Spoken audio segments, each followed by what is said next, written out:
Halo semuanya, selamat datang kembali bersama saya di channel XP Project. Oke, seperti biasa pada video kali ini saya masih akan membahas custom ROM di Poco X3 Pro. Jadi untuk pembahasan custom ROM kali ini saya akan membahas custom ROM yang bernama Alpha Droid. Dan seperti biasa di sini kita lihat dulu pada bagian tentang ponselnya.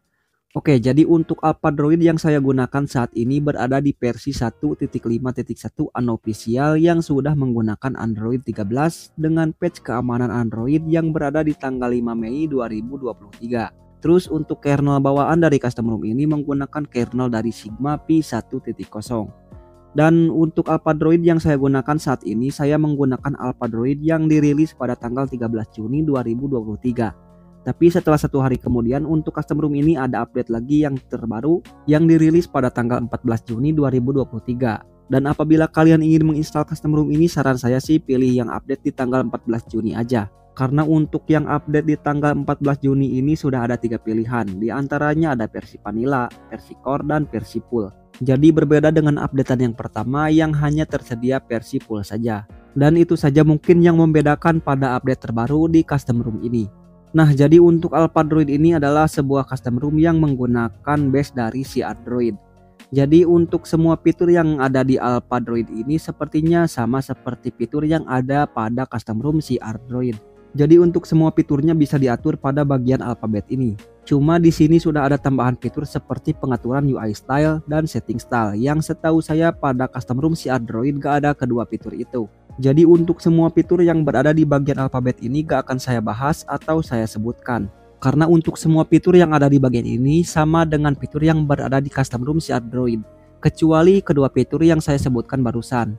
Terus untuk tampilan di bagian setting ini sepertinya pembaruan dari tampilan si Android.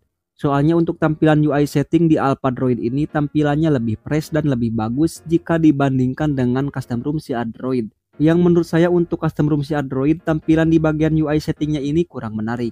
Kemudian jika beralih ke bagian tampilan, di sini juga menunya cukup komplit karena sudah ada pengaturan warna, pengaturan refresh rate per aplikasi, dan pilihan refresh rate yang sudah tersedia dengan beberapa pilihan. Terus tak lupa juga untuk fitur yang berada di bagian wallpaper dan gaya, sudah ada pilihan gaya font yang cukup banyak. Terus pilihan petak aplikasi yang cukup komplit, dan juga beberapa pilihan tema icon. Sedangkan untuk fitur yang berada di bagian luar pengaturan, pada custom ROM ini sudah membawa fitur Dolby Atmos yang dimana untuk fitur ini sekarang bisa dibilang biasa aja. Karena sudah cukup banyak ya custom ROM base AOSP yang membawa fitur Dolby Atmos ini. Kemudian untuk kamera bawaannya pada custom ROM ini sudah menggunakan MIUI Leica kamera yang mempunyai fitur cukup banyak. Tapi seperti biasa untuk perekaman video menggunakan 60 fps di semua resolusi masih akan terasa getar. Terus ada satu kelebihan pada custom ROM ini, yang dimana untuk sekarang jarang ditemukan di beberapa custom ROM base AOSP yang mempunyai updatean terbaru di Poco X3 Pro. Jadi pada custom ROM ini manajemen RAM-nya cukup baik, karena untuk pre-RAM-nya ini bisa nyampe 4GB lebih.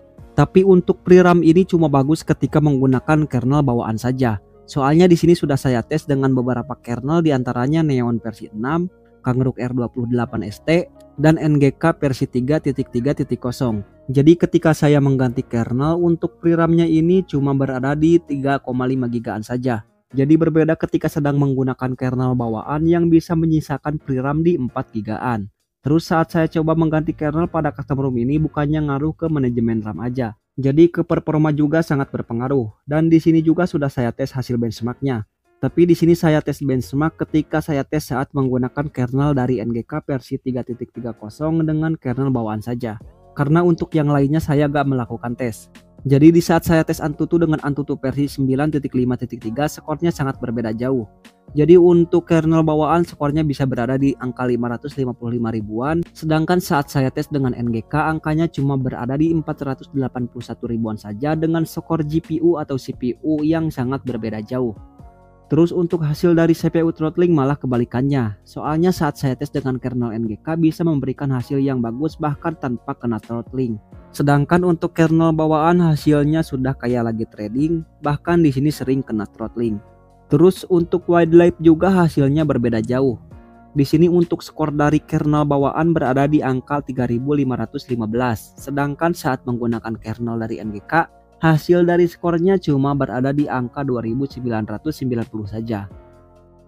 Terus untuk performa gamenya seperti biasa di sini saat saya tes main PUBG Mobile hasilnya kurang baik apabila main menggunakan settingan grafik smooth 90 fps. Di sini sudah saya tes main PUBG di settingan smooth ekstrim dan smooth 90 fps. Untuk hasil datanya seperti ini. Jadi ketika saya menggunakan settingan smooth 90 fps, untuk FPS-nya gak bisa nyentuh di angka 90-an FPS dan FPS rata-ratanya berada di 78 FPS. Terus di sini juga bisa turun ke 60-an FPS, bahkan bisa sampai turun ke 50 FPS. Tapi untuk penurunan ke 50 FPS gak sering. Terus untuk suhu tertinggi ketika saya main di settingan smooth 90 FPS, suhunya ini berada di angka 41,2 derajat. Dan jika melihat grafik yang sangat tajam turun sampai di bawah 30 fps, itu karena saat saya main PUBG entah kenapa tiba-tiba gamenya bisa poros close. Terus untuk game ini ketika saya main PUBG di settingan grafik smooth ekstrim, fps-nya rata-rata stabil di angka 60-an fps. Tapi masih suka ada turun ke angka 40-an fps juga. Terus untuk suhunya lebih dingin sedikit karena berada di angka 40,7 derajat saja. Dan selama saya main PUBG di sini semuanya berada di mode balance, terus menggunakan kernel bawaan serta tanpa adanya mode magis untuk menambah performa. Selanjutnya untuk game Mobile Legends pun sama, ketika saya tes main game ini di settingan grafik dan frame rate ultra hasilnya sangat kurang bagus. Untuk gameplaynya di sini sering terjadi frame drop, FPS-nya susah nyentuh di 120 fps karena untuk rata-rata FPS-nya cuma mentok di angka 70-an fps. Apalagi kalau main game ini sambil record udah pasti gak nyaman banget karena terasa sedikit berat dan frame drop-nya akan terasa semakin parah. Jadi untuk performa pada custom ROM Alpha Droid ini menurut saya untuk saat ini kurang bagus ya. Jadi untuk performanya masih lebih bagus si Android. Kemudian untuk bug pada custom ROM ini, selama saya menggunakan custom ROM ini saya cuma menemukan satu bug saja, yaitu bug pada bagian icon bar status yang terpotong seperti ini saat layar HP-nya ini dalam keadaan landscape. Jadi cuma itu saja bug yang saya temukan selama saya menggunakan custom ROM ini. Dan sepertinya itu saja untuk pembahasan pada custom ROM ini. Maka dari itu saya ucapkan terima kasih kepada kalian yang sudah menonton. Mohon maaf apabila masih ada kekurangan dalam pembahasan custom ROM-nya. Saya pamit dan sampai jumpa di video selanjutnya.